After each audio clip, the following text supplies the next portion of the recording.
Second thing is there's allegations of bullying against the executive director. On November 17th, the following was posted on social media by several property owners that have had a long history of making false and malicious allegations to Islanders. Here is an excerpt.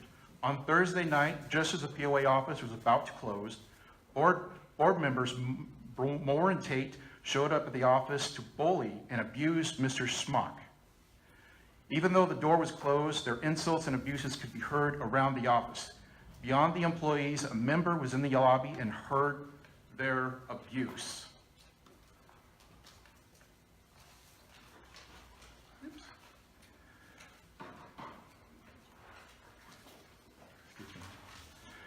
This was posted by Jim McFadden, husband of POA candidate Kelly McFadden. They went on to post the following. I asked that President Jones admonish Moore and Tate at the next public meeting. I asked that President Jones bar those two board members from the offices. Board member Nick Colosi then gave credibility to these accusations when he took to social media to attack Mr. Moore and Mr. Tate. Instead of looking for the truth, he posted as if the allegations were already fact.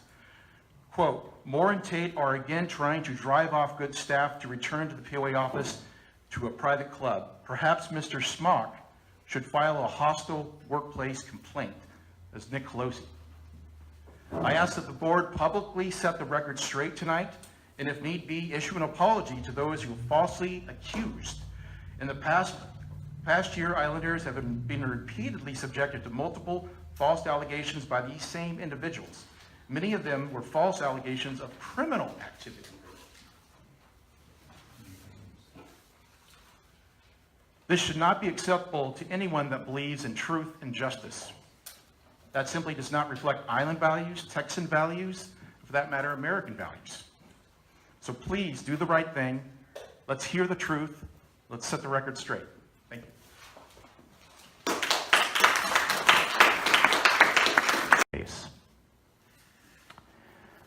And lastly, I'd like to address, and I will frankly share with you, ladies and gentlemen, I'm loath to do it. I really am.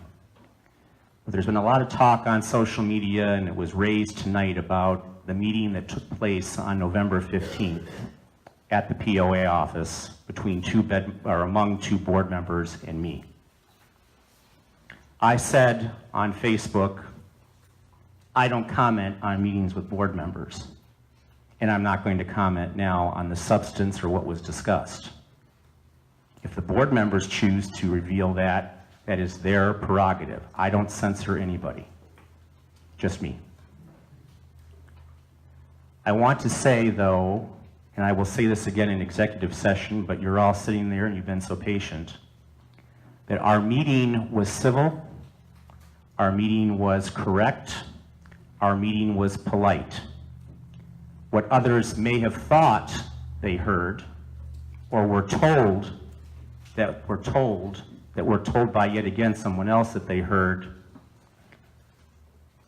you know, I can't change their opinion, and people will think what they want.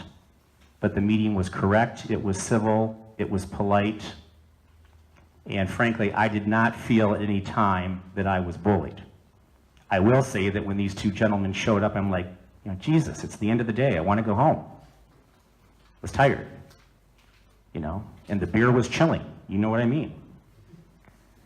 But seriously, it was a good meeting. All meetings are productive. It doesn't mean that we all sing Kumbaya and hug at the end. Far from it. But there is a difference between bullying and having genuine, reasonable disagreements among reasonable people.